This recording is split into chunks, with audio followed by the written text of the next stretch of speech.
Bonjour à vous, on se retrouve comme de coutume après chaque manche du championnat du monde des rallyes. C'était la 8e, c'était en Finlande, en compagnie d'Éric Briquet. T'étais sur place Eric, ça va? Ça s'est bien passé? Ouais, très bien, c'est sympa. Le Rallye de Finlande, ça reste toujours un grand moment dans la saison. Ouais.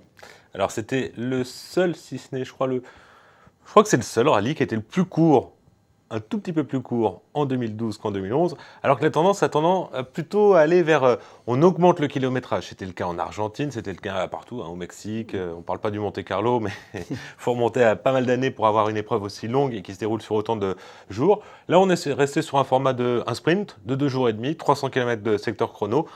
C'est bien aussi cette Ouais, différence mais de... j'allais dire, c'est la tradition, puisqu'on veut revenir à une sorte de tradition. Le Rallye de Finlande a toujours été un rallye très compact, très court, beaucoup de spéciales, très courtes elles-mêmes, mais très rapide. En fait, ce qui compte en Finlande, c'est les spéciales avec cette vitesse, ces bosses. Et voilà, donc on revient effectivement vers quelque chose d'assez classique, même si la première journée a été un petit peu décriée sur place, puisque 30 km de chrono seulement, 15 minutes de course, tout ça pour rester près de 9 heures dans la voiture. Donc il y a encore, à mon avis, des choses à caler en Finlande. Voilà. Alors, sinon, c'était la 500e manche du championnat du monde. Bon, c'est un peu ambigu le coup de la 500e manche. Si on compte les 1000 lacs 1980 qui comptaient que pour le championnat pilote, pas pour le championnat constructeur, et le rallye San Remo 1986, où les Peugeot 205 Turbo 16 avaient été exclus, Mmh. et le rallye avait poursuivi. Et puis ensuite, finalement, on avait invalidé cette décision, donc invalidé les résultats du rallye.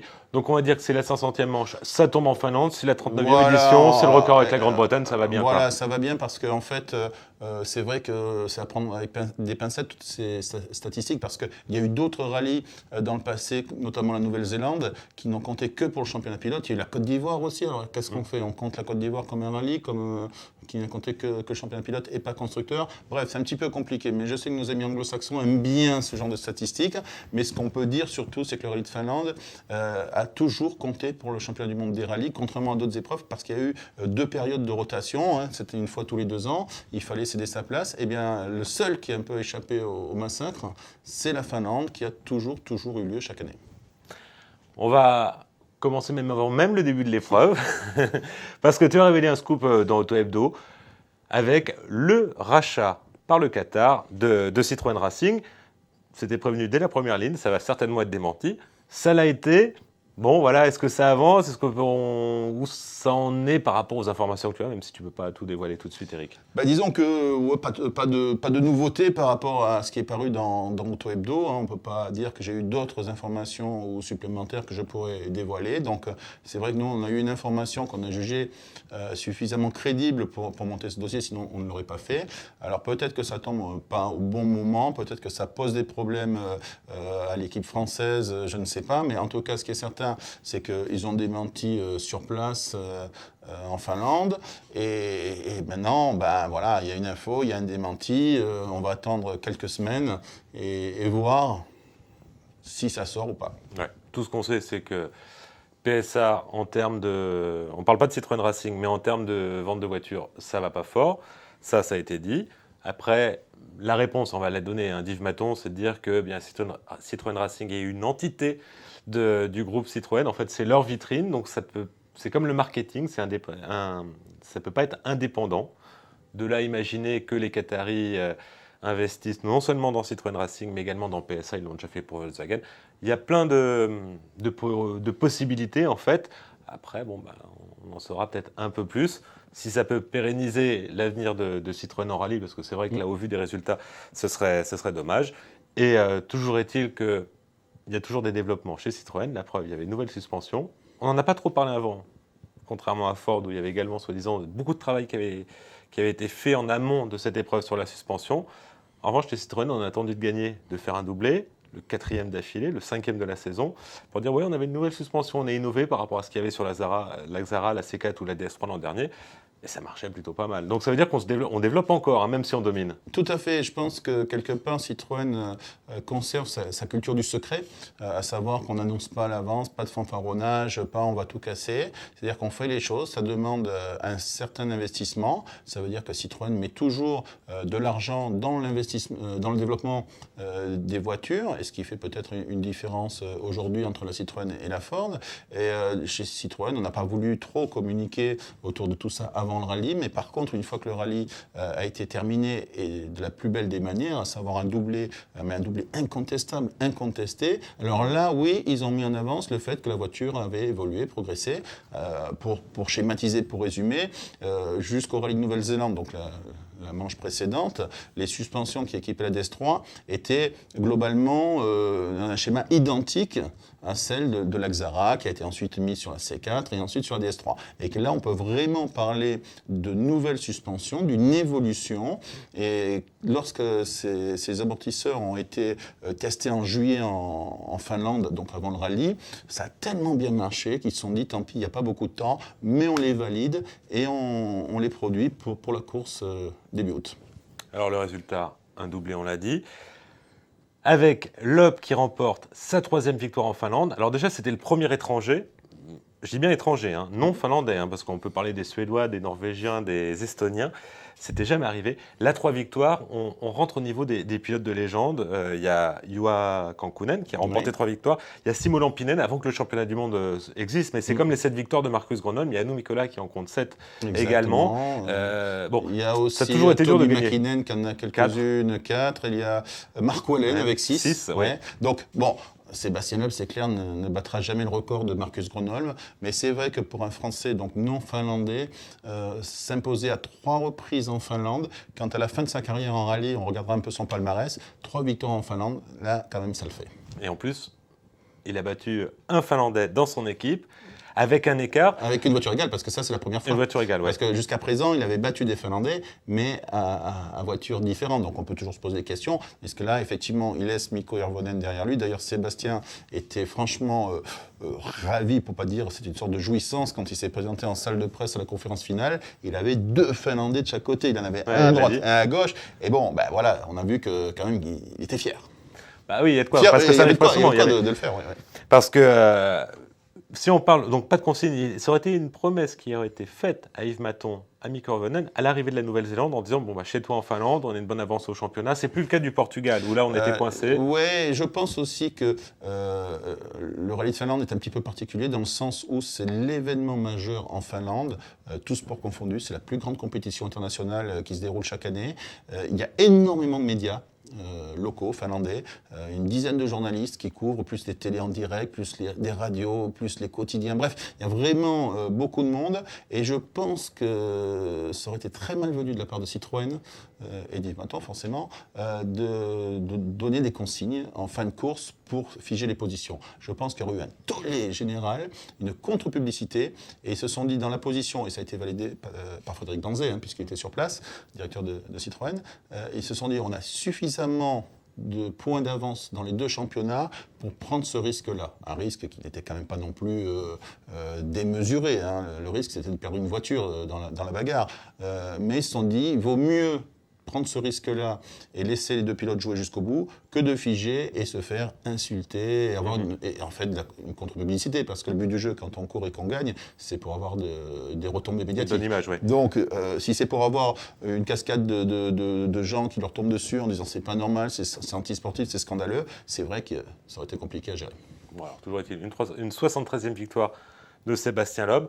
Alors c'est vrai qu'on les ajoute, 73 victoires, ça correspond au nombre total de victoires de Lancia en championnat du monde des rallyes qui pendant longtemps, Lancia a détenu ce record avec les Fulvia, les Stratos, les 037, les Delta S4 et toute la génération de Delta intégrale. Donc là, et pour Citroën, ça fait 86 victoires, donc 73 pour Loeb sur les 86 de Citroën qui est en tête en ce moment, qui est recordman devant Ford de 80 victoires. Donc, et ce qui est aussi... Il n'y en avait eu que 2 avant lui. Ouais. Donc ça fait, bon, parce qu'il y avait eu Jesus Porras et Philippe Bulgalski avec les 2 litres. Après, il y en a eu d'autres pilotes. Il y a eu Ogier, il y a eu Carlos Sainz qui a gagné aussi. Je crois que c'est à peu près tout. Duval, une pour Duval. Voilà. Bon, bref, on est à 86. Mais l'autre statistique qui est assez étonnante au niveau des pilotes français, c'est que, bon, bien sûr, il y a les Finlandais un petit peu devant. La deuxième nation au niveau du nombre de victoires, on se croit dans les Jeux Olympiques, on compte et tout. C'est la France qui a 147 victoires au total, dont 73 pour l'UP, c'est-à-dire près de 50% des victoires obtenues par des pilotes français. Et pourtant, là, on compte les Terriers, les Darniche... Ah oui, tout le monde. Il y en a une vingtaine. Il y a une vingtaine de pilotes. Les Oriol, tout à fait. Ouais. Donc, ça veut dire que c'est une statistique juste phénoménale. On a parlé de Citroën, on a été élogieux. On va parler de Ford. En relativisant un peu, parce qu'on parle de contre-performance, ils sont nulle part. Bon, à l'arrivée, il y a 35 secondes. Sur 300 km, ça fait un écart qui est de 15 centièmes au kilomètre.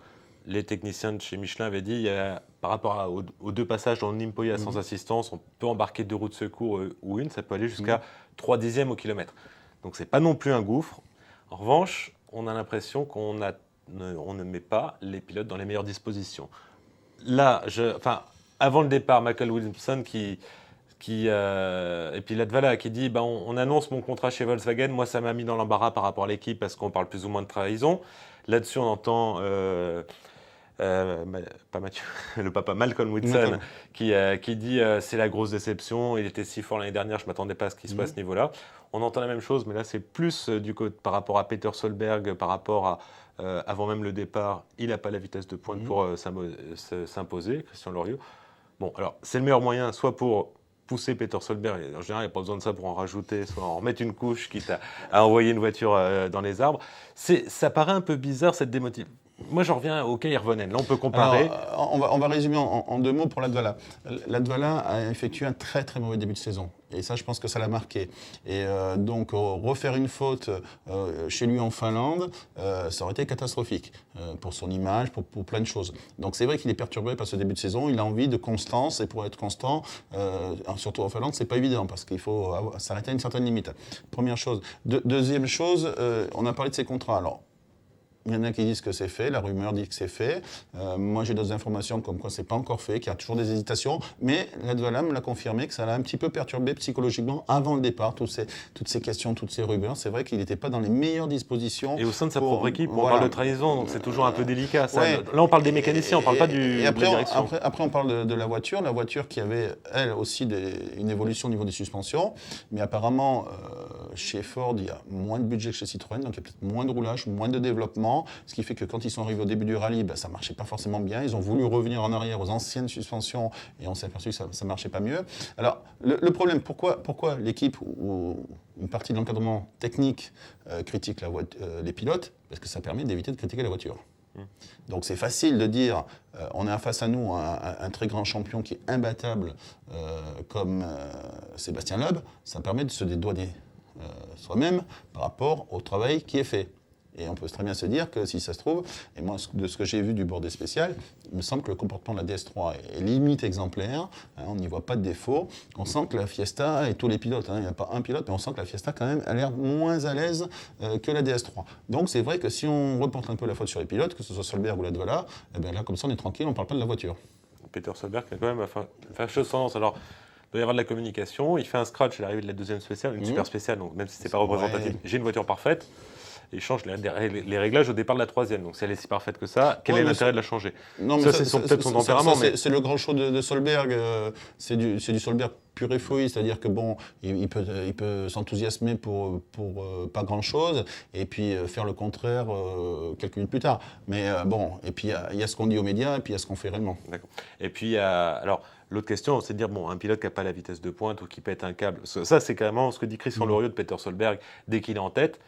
Oui, c'est arrivé cette année, on ne peut pas à chaque fois, mais c'est arrivé cette année. C'est arrivé les 2 années précédentes quand il était au sein de sa propre équipe. Donc je ne vois pas pourquoi il y aurait une métamorphose aussi totale. Et dans ce cas-là, pourquoi pas miser sur Rosberg qui lui fait une très belle saison. Il est 4e du championnat avec 24 points sur Peter Solberg en ayant fait le Monte-Carlo et la Nouvelle-Zélande en moins. Est-ce qu'on n'a pas peur du côté de chez Ford? Si on prend Mats Rosberg en pilote officiel, on a un client en moins. Il y a peut-être aussi cette question-là qui se pose. D'une part, et puis peut-être qu'il y a des contrats qui sont signés avec des sponsors qui fait que ça ne peut pas changer en cours de route. Peut-être que Rosberg, lui, qui amène des sponsors sur son équipe, ça c'est la première chose. La La deuxième chose, Osberg, jusqu'à présent, fait partie des grands espoirs puisqu'il n'a que 24 ans. Je crois qu'il y a 2-3 jours d'écart avec Ott Tanak. Donc, même si Osberg court depuis plus longtemps, en WRC en tout cas, plus d'expérience, on a l'impression qu'il a, depuis un moment, il reste très jeune. Oui, c'est sa deuxième saison complète. Avant, c'était des programmes limités. Oui, bien sûr. Mais ça fait quand même un moment qu'il roule et il commence à avoir pas mal de rallyes son compteur. Le seul souci de Mats Osberg, on va dire aujourd'hui, c'est qu'il a prouvé qu'il peut être constant, c'est-à-dire qu'il est immédiatement dans le sillage des 4 meilleurs. Par contre, il n'a jamais prouvé qu'il peut être devant. Et peut-être qu'il faudrait maintenant qu'il envoie un peu du son au niveau de la vitesse pour montrer qu'il était capable de jouer pour la victoire. Alors certes, il a gagné au Portugal, mais c'était un concours de circonstances. Mais c'est ça qui manque aujourd'hui à Osberg. En dehors de la Suède. Il faut qu'il arrive à le prouver ailleurs. Voilà, exactement. Allez, on va enchaîner. Alors, pourquoi on parle de Ford et de la déroute de Ford? Parce que chez Volkswagen, on sait que la Polo est en cours de développement. On avait entendu dire qu'elle pourrait rouler en Sardaigne. Alors, c'est moins... Voilà, le son est brouillé. Qu'en est-il? En fait, il y a une demande de la part de Volkswagen auprès de la commission de WRC des rallyes auprès de Michel Bouton, en fait, on va dire.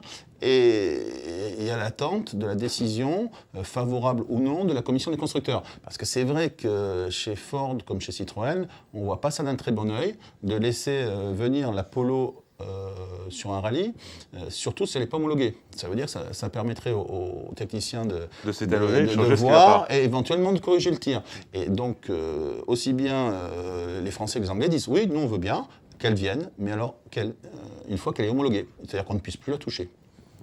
On va parler de Mini. Bon, là, il y avait les Mini privés. Bon, c'est pas forcément très représentatif de ce qu'on peut voir. On a entendu une annonce de ProDrive. Alors, au départ, il devait faire l'Allemagne et la Grande-Bretagne. Et on a entendu dire, pas de Grande-Bretagne, ce sera l'Allemagne, la France et l'Espagne. Donc, que des manches asphalte. Est-ce que ça veut dire que la voiture ne sera pas développée sur un peu de terre en Espagne? En Espagne, oui. Parce que je pense que quand on a Denis Sordo comme pilote, qui est considéré comme peut-être le plus rapide sur l'asphalte, si l'équipe ProDrive a besoin de nouveau de faire des résultats pour convaincre quiconque, que ce soit des sponsors ou autres, il y a peut-être plus de chances de faire un résultat en fin de saison sur l'asphalte que sur terre. Et quel avenir pour l'équipe? Parce que là, il y a des doutes quand même, parce qu'ils ne sont pas sûrs de garder Sordo. L'avenir, on ne le connaît pas, il est très incertain. Je pense que ça peut être rien du tout, comme un petit peu. J'ai entendu parler peut-être d'un programme avec Hyundai, que ProDrive pourrait reprendre le développement de Hyundai, mais ça reste quand même que des rumeurs. Allez, on va parler de ceux qu'on a un peu moins vus, des bonnes nouvelles ou des révélations. On commence par Thierry Neuville. Moi, j'ai trouvé qu'il a fait, pour une première participation en Finlande, il se battait avec Mats Osberg, qui lui connaît l'épreuve. Il était devant Ott Tanak, qui la connaissait en SWRC, mais qui la connaissait.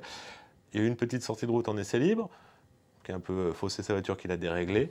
À l'arrivée du premier chrono, il dit « Ouais, je suis lent, je freine trop tôt, un troisième temps. » Une petite faute. Et puis il a pu repartir en rallye 2 avec, dans Onimpoya, là, le juge de paix. Premier passage, il se rend compte que les notes ça va pas, il se fait des chaleurs, il calme le jeu, il corrige ses notes et fait une performance dans le deuxième chrono. Un rallye de plein de maturité et je serais tenté de dire on attend l'asphalte avec impatience pour lui parce que moi je pense qu'il sera en mesure de jouer un podium d'ici la fin de saison. Oui, parce qu'à la base, quand il est arrivé en mondial cette année, il avait surtout roulé sur asphalte. Ça, il ne faut pas l'oublier, en IRC. Donc, on peut penser que, vu qu'il est déjà pratiquement au niveau des meilleurs sur la Terre, on peut imaginer que sur l'asphalte, avec la DS3, il peut faire vraiment des très belles choses. C'était surprenant ce qu'il a fait en Finlande, mais je dirais presque, c'est à l'image de sa saison. Depuis le début, hormis une petite faute au Monte-Carlo, mais depuis, il est constamment surprenant. Et voilà, donc une fois de plus, en Finlande, rouler pratiquement aussi vite que les meilleurs, tout en regardant un petit peu, parce qu'il avait quand même, j'allais dire, l'obligation de découvrir toutes les spéciales, de travailler pour l'avenir. Ce qu'il fait, franchement, c'est exceptionnel. Et moi, il y en a un qui m'a bluffé, alors je ne l'ai pas vu en image, on ne l'a pas vu dans les résumés, c'est Esa-Pekka Kalapi, le jeune de Esa-Pekka Kalapi, un jeune de 21 ans. Alors, il a fait 5 rallyes de Finlande cette saison, il a remporté les 5, il est champion avant la fin de saison. Première saison en 4 roues motrices. En 4 roues. Il y va, il se présente au rallye, il bénéficie d'une wildcard pour marquer des points en championnat SWRC. Tout à fait, voilà, il est invité par la fédération. Oui. Et avant le départ, il dit moi je veux me battre avec... c'est Andreas Mikkelsen, mon point de référence, parce qu'il a plus d'expérience que moi. Moi, je connais peut-être un peu mieux le terrain, même si j'habite pas là, ça se ressemble. Et en fait, il se bat pas avec Mikkelsen qui est victime d'une crevaison, mais même quand il n'a pas de crevaison, il est rarement devant. Non, il se bat avec Ogier, qui reste sur 2 podiums. Et à coup de seconde, il le devance, il se fait devancer, c'est à toi, moi. C'est vrai que, j'allais dire, c'est une tradition en Finlande. Chaque année, il y a toujours un Finlandais inconnu qui se dévoile, qui se révèle. Là, apparemment, c'est lui qui a profité, j'allais dire, de l'éclairage médiatique, d'avoir les Skoda officiellement Volkswagen pour se faire remarquer. Alors ce jeune garçon, parce qu'il a que 21 ans, donc l'âge de Mikkelsen, c'est peut-être pour ça qu'il, ou peut-être un peu moins que Mikkelsen, un peu plus jeune, ouais. Et donc il a voulu se dire, tiens, c'est le petit jeune de Volkswagen, je vais essayer de jouer avec lui.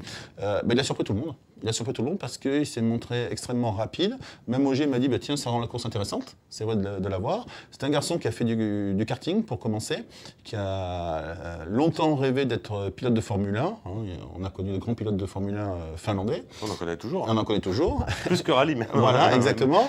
Et donc, non. son rêve, c'était de faire de la F1. Et puis, au moment de passer du kart à la monoplace, c'était un peu trop cher, pas de budget. Donc, il s'est rabattu sur le rallye, une discipline qu'il connaissait parce que son père en avait fait avant, comme beaucoup de Finlandais d'ailleurs. Et voilà, donc, il est suivi depuis ses années de karting par la fédération finlandaise. Il fait partie des 3 pilotes en rallye qui sont donc un peu dans l'équipe Espoir. Maintenant, on peut lui sauter 21 ans de poursuivre et d'arriver à trouver intéressant. Il l'avait fait l'année dernière avec une Citroën C2 R2, il avait terminé 30e, aux alentours de la 30e place, je crois 32e de mémoire, mais je ne suis pas sûr. Et il sera au rallye d'Allemagne avec une C2 R2 encore cette année, donc on verra ce qu'il fera ailleurs que sur la Terre. Oui, il a intérêt à essayer de découvrir d'autres manches parce que... Et s'il a fait du circuit, il devrait être bon. Oui, je pense. Asphalte, moi, ce qu'il m'a dit, c'est qu'il n'a jamais couru à l'étranger, jamais fait, comme souvent les Finlandais font, un rallye en Angleterre, en Grande-Bretagne et tout. Il a fait une toute petite course, il m'a dit, mais pas grand-chose, ça valait rien en Allemagne déjà. Donc là, effectivement, ça va être sa première sortie du territoire et ça sera intéressant de le suivre. Et il va être champion du monde, il a annoncé clairement. Et son objectif, c'est d'être champion du monde, il fera tout pour ça. Et un dernier mot, on termine sur Craig Breen. On sait que voilà, il y a eu un rallye en Sicile qui a été extrêmement douloureux, qui a coûté la vie à son copilote. Il a été soutenu par sa famille, par la famille de son ex-coéquipier. Il est au départ en compagnie de Paul Nigel, qu'on a vu dernièrement avec Chris Mick. Il se battait pour la tête de la SWRC. Il était en pleurs à l'arrivée de chaque spécial, mais bon, il y a quand même des ressources pour malgré tout se lancer dans la bataille. Une sortie de route au Nimpoya. Bon, c'était impressionnant, mais aucune conséquence ni pour lui ni pour Paul Nigel. Et c'est quand même courageux. Disons, en espérant que... Physique, je parle pas moral. Il était en train de se reconstruire psychologiquement, de retrouver la confiance.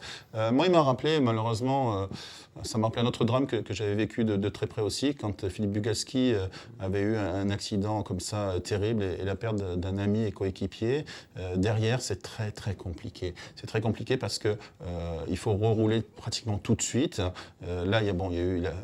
Craig Breen a laissé un petit peu de temps, Philippe Bugalski lui avait reroulé tout de suite, et je me souviens de cette phrase à l'arrivée du Tour de Corse, il m'avait dit on était 3 dans la voiture. Pour lui, son coéquipier avait toujours été présent dans la voiture, et je pense que Craig, c'était ça, c'est-à-dire qu'il ne pouvait pas ne pas s'empêcher en entendant ne serait-ce que la voix du copilote, ne serait-ce que tout, il devait obligé de tout le temps y penser.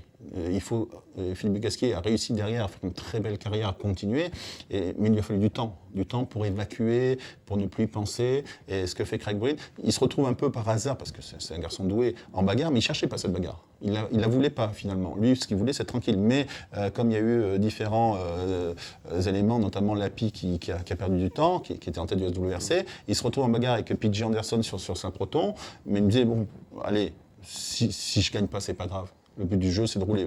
C'est un pilote, il s'est peut-être pris au jeu. Je ne connais pas exactement les circonstances de sa sortie de route. Est-ce qu'il s'est loupé? Est-ce que c'est un problème de prise de note? Il est sorti un peu large. Oui, mais pourquoi? Est-ce qu'il est arrêté trop fort, mauvaise note? Bon, bref, tout ce qui est sûr, c'est que malheureusement, ça s'est fini dans une incroyable série de tonneaux. On espère que ça ne va pas le toucher moralement. Son prochain rallye, c'est dans pas longtemps, c'est au mois d'août. C'est l'Ulster, en Irlande, chez lui. Avec la 208 R2. La 208 R2. Donc, je pense que là, ça va lui permettre encore une fois de plus d'être dans son entourage, ses amis, tout le monde, la famille, Peugeot, bref. Voilà. En tout cas, c'est un jeune garçon qui est super gentil, super rapide et qui a vécu un drame et qui, j'espère, s'en relèvera. Bon voilà, je pense qu'on a fait à peu près le tour du rallye de Finlande. On se donne rendez-vous à la fin du mois d'août pour le débriefing de la manche d'Allemagne, la première de la saison sur asphalte. Et on vous donne également rendez-vous pour les highlights sur Motors TV avec un cadeau. Vous allez voir la caméra embarquée de Mikko Hirvonen et le record d'Unimpoya qui tombe. Ça dure un peu plus de 15 minutes, c'est du pur bonheur. Il n'y a pas de commentaire, il n'y a pas la voix du copilote, il n'y a que le bruit du moteur et le paysage qui défile. C'est hallucinant. Donc ne manquez pas, ça sera les highlights sur Motors TV. Salut à tous et pour les news du rallye, de championnat du monde et toutes les nouvelles, c'est www.motorstv.com. Merci à vous tous. Salut Eric. Salut Vincent.